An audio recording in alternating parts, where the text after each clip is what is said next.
अल्लाहुम्मा सल्ली अला सय्यिदिना मुहम्मदिन अदद मा फी इल्मिल्लाहि सलातन दाइमतन बिदवामि मुल्किल्लाह सुब्हानल्लाहि व बिहम्दिही अदद खल्क़िही व रिज़ा नफ्सिही व ज़ीनत अर्शिही व मिदाद कलिमातिही।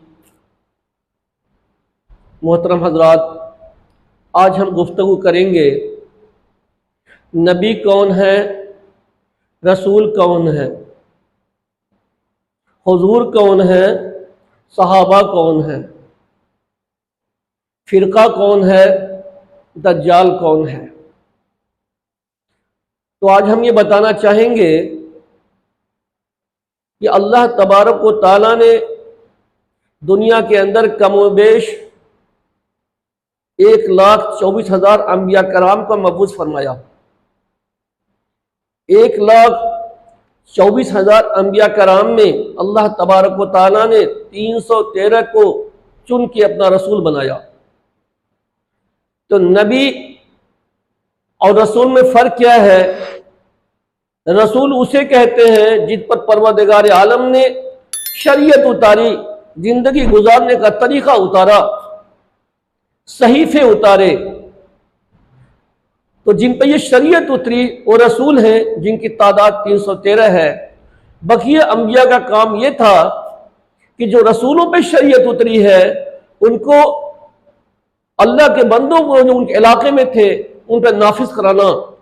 ये कानून, ये अल्लाह का हुक्म है, इसे रोए जमीन पर अल्लाह के बंदों में नाफिज कराओ।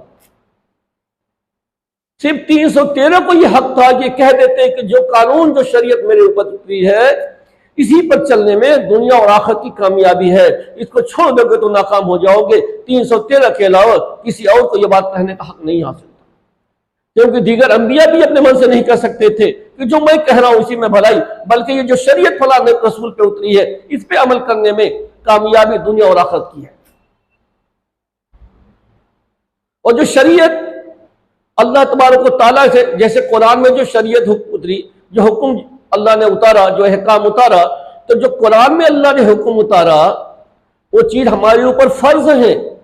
और जो अपने महबूब हजरत मोहम्मद मुस्तफ़ा सल्लल्लाहु अलैहि वसल्लम के जरिए से जो अल्लाह ने हुक्म जारी किया, जिसे हदीस कहते हैं, वो वाजिब है और अमल के एतबार से दोनों बराबर ही है।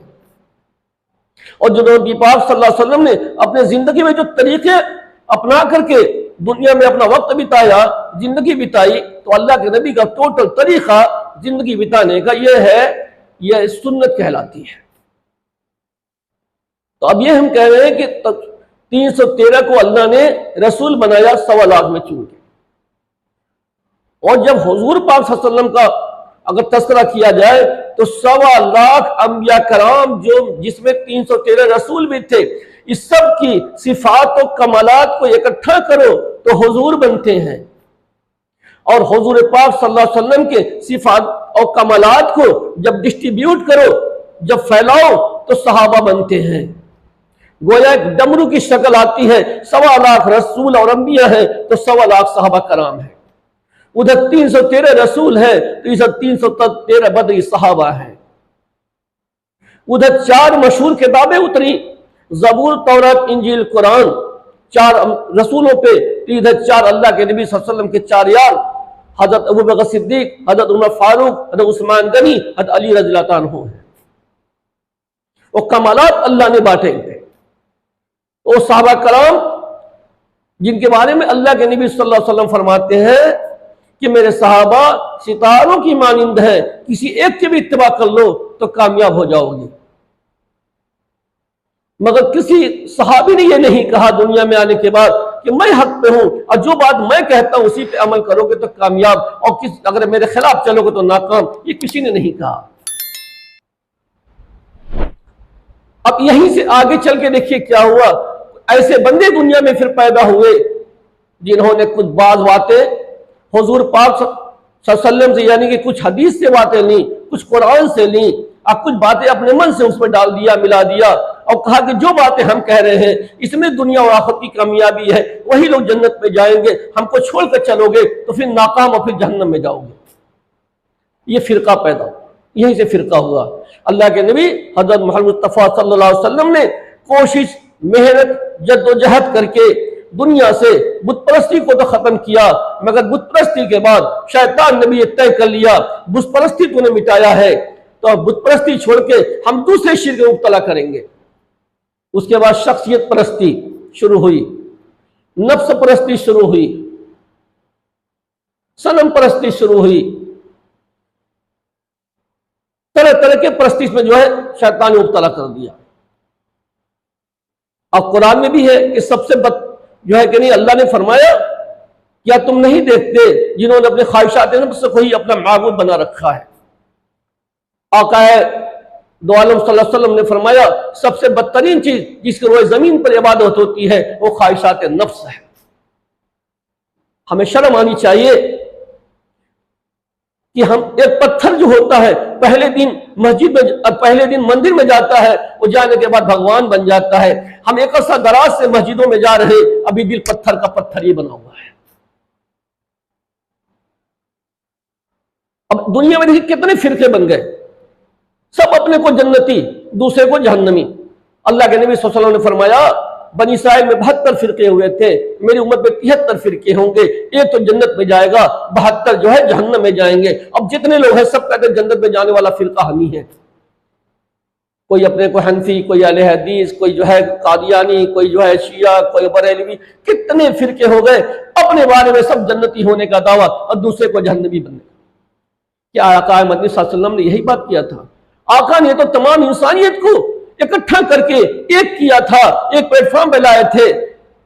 और आज हमारे लोग कहते हैं कि हम अंबिया के वारिस हैं, तो नबी ने तो सबको इकट्ठा करके एक प्लेटफॉर्म पे लाया, और जो नबी ने एक प्लेटफॉर्म पे लाया था अब उन्हें टुकड़े टुकड़े करके बिखेर दिए हजारों टुकड़े में, और हम कहते हैं अंबिया के वारिस हैं। नबी ने इकट्ठा किया था, हम फैला दिए टुकड़े टुकड़े में। नबी ने जो है जहन्नम में जाने वालों को समझा बुझा कर जन्नती बनाया था, हम एक दूसरे को जहन्नमी बनाते हैं। अब बताइए कहते अंबिया के वारिस हैं। आखिर टुकड़े टुकड़े में किसने बांटा उम्मत को?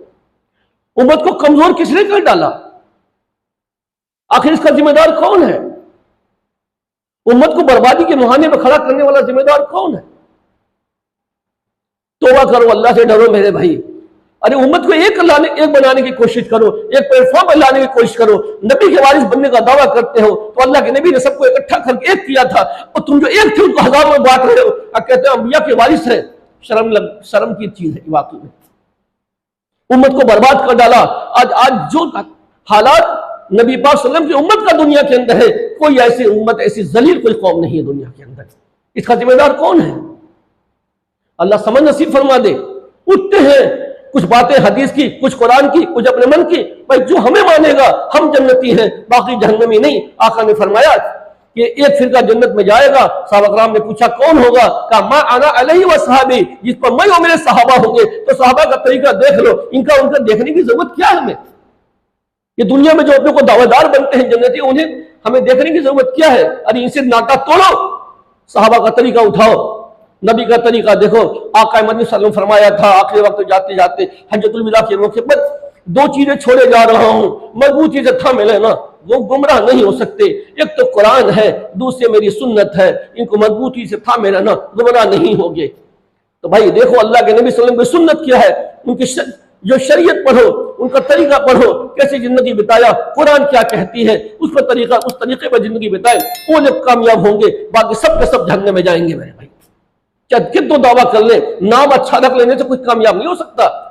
एक बदसूरत लड़की नाम रख दे हसीना बानो, तो क्या उसको कोई हसीन मान लेगा? क्या कोई भिखारी है अपने नाम में लगा दिया शहजादा, क्या उसे कोई शहजादा मान लेगा? क्या नाम रखने से कुछ नहीं होगा, अमाल करने से होगा।